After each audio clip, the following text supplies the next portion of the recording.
ഇന്ന് നാം ഭാരതത്തിൻ്റെ 80ാം സ്വാതന്ത്ര്യദിനം ആഘോഷിക്കുകയാണല്ലോ. നമ്മുടെ ദേശത്ത്, ഭാരതം എന്ന ഈ രാജ്യത്ത് ജനിക്കുവാനും ജീവിക്കുവാനും വസിക്കുവാനും നമ്മളെ ദൈവം അനുവദിച്ചു. അതിന് ദൈവത്തിന് നന്ദി പറയാം. നമ്മുടെ ഈ രാഷ്ട്രത്തെ ഓർത്ത് ദൈവത്തിന് നന്ദി പറയാം. ഇന്ന് നാം ഈ സ്വാതന്ത്ര്യദിനം ആഘോഷിക്കുമ്പോൾ നമ്മുടെ രാജ്യത്തിന് വേണ്ടി ജീവിതം ബലി കഴിച്ചവരെല്ലാം ഓർക്കുവാനും അവരെ ഓർത്ത് പ്രാർത്ഥിക്കുവാനുമുള്ള ഒരു സമയമാണ്. മഹാത്മാഗാന്ധി രാഷ്ട്രപിതാവായി മഹാത്മാഗാന്ധിയുടെ നേതൃത്വത്തിൽ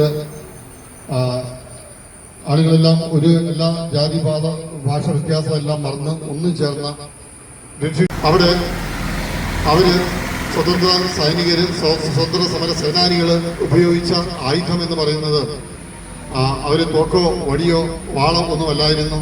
അവരുപയോഗിച്ചത് അഹിംസയും സത്യാഗ്രഹ, ഈ രണ്ട് കാര്യങ്ങളാണ് അവരുപയോഗിച്ചത്.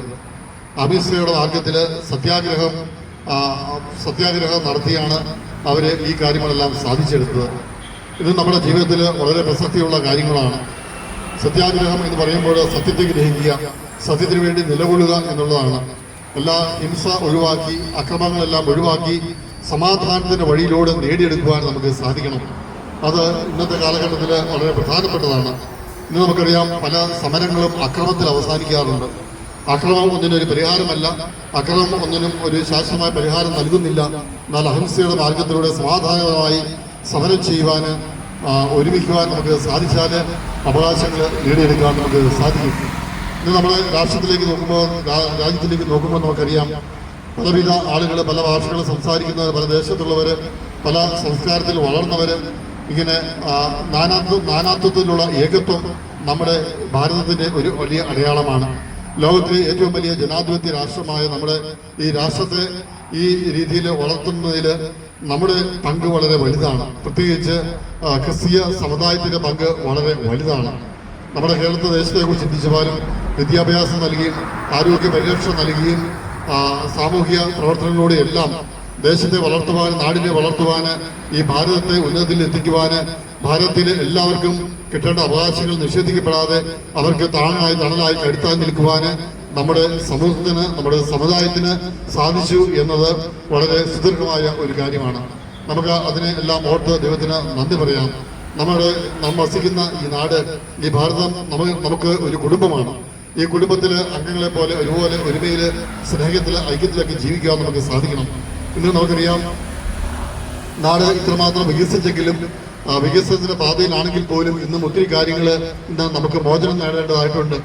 പലതിന്റെയും അടിമത്തം ഇന്നുമുണ്ട്. ദാരിദ്ര്യത്തിന്റെ അടിമത്തമുണ്ട്, തൊഴിലില്ലായ്മയുടെ അടിമത്തമുണ്ട്, അഴിമതിയുടെ അടിമത്തമുണ്ട്. അങ്ങനെ പല വിധത്തിലുള്ള അടിമത്തങ്ങൾ നമ്മുടെ ഇടയിലുണ്ട്. അതിനെല്ലാം മോചനം പ്രാപിച്ചെങ്കിൽ മാത്രമേ നമ്മൾ യഥാർത്ഥത്തിൽ സ്വതന്ത്രരാകുകയുള്ളൂ. അങ്ങനെ സമാധാനത്തോടെ സന്തോഷത്തോടെ ജീവിക്കുവാൻ നമുക്ക് സാധിക്കണം.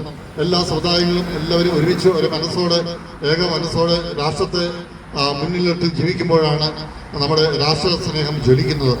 ഒരു പൗരൻ എന്ന നിലയിൽ, ഈ ഭാരതത്തിന്റെ പൗരൻ എന്ന നിലയിൽ നമുക്ക് ചെയ്യാവുന്നത് ഇതാണ്: നാം രാഷ്ട്രത്തെ ബഹുമാനിക്കുക, സ്നേഹിക്കുക, അതോടൊപ്പം തന്നെ രാഷ്ട്രത്തെ നിയമങ്ങളെ ആദരിക്കുക, രാഷ്ട്രത്തിന്റെ അധികാരികളെ എല്ലാം മാനിക്കുക.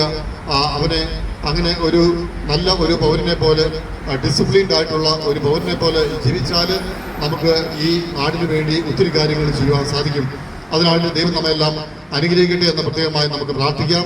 ഈ 80ാം സ്വാതന്ത്ര്യ ദിന ദിവസത്തിൽ നമുക്ക് നിങ്ങളെല്ലാവരെയും പ്രത്യേകമായി അഭിനന്ദിക്കുകയും ഈ ധ്വജാരോഹണ ചടങ്ങിൽ പങ്കെടുക്കുവാൻ നിങ്ങൾ കാണിച്ച കസ്റ്റമേഴ്സിന് നന്ദി പറയുകയും അതോടൊപ്പം തന്നെ രാഷ്ട്രത്തോട് കാണിക്കുന്ന ഈ വലിയ ഭക്തിയും സ്നേഹവും ആദരവും ജീവിതത്തിൽ ഉടനീളം നിലനിൽക്കട്ടെ എന്ന് ആശംസിക്കുകയും ചെയ്തുകൊണ്ട് ഞാൻ എൻ്റെ വാക്കുകൾ അവസാനിപ്പിക്കുന്നു.